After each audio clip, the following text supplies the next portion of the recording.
Hello दोस्तों, मेरे channel भजन रसधारा में आप सभी को स्वागत है। दोस्तों, बहुत सुंदर उपनयन संस्कार गीत चलिए सुनते हैं।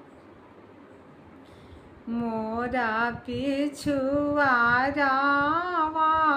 सिरी सिया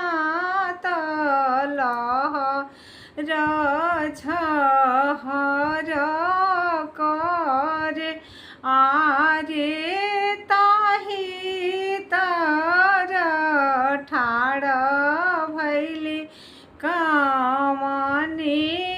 फुआ मेघ से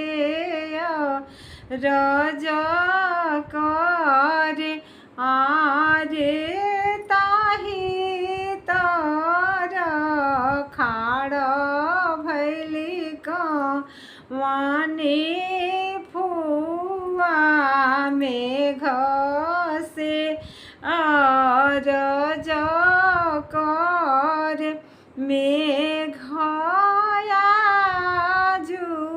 के दिन जानी बरी सहूँ साड़ी हमारे भीजेला आरे भीजत नैहर जाई परी छवि आरे भीजत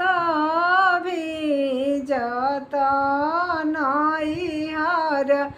जाई परी छवि किया फुआ पहिरेलु चिर किया फुआ रातुल फुआ कमन बस्तर तू हो पहिरेलु परी छेलु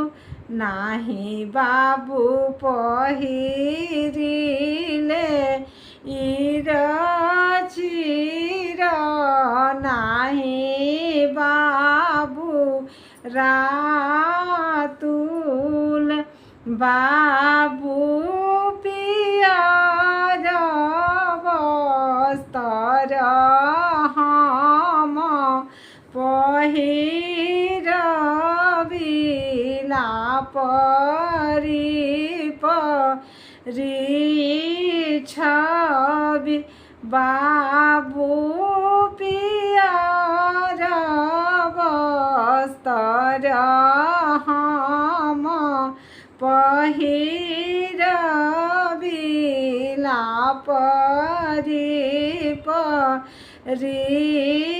छवि मोरा पिछुआरा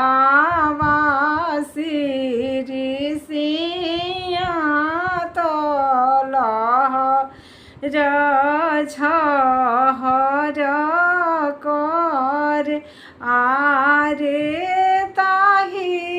तर खाड़ भैली सब दीदी लोग मेघ से रज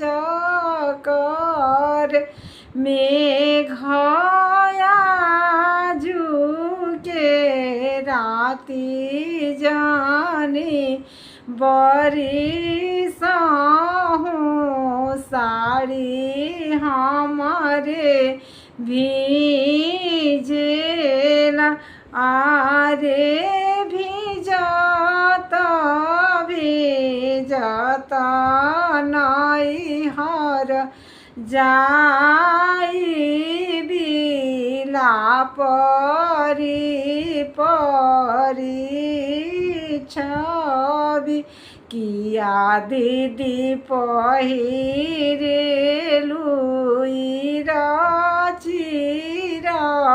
किया दीदी रातुल दीदी कौन बस्तर तू पहिरेलु लापरी परिछेलु नाही बाबू पहिरिले चिरा नाही बाबू रातुल बाबू पियर बस्तर हम पहिरबिला परिछवि।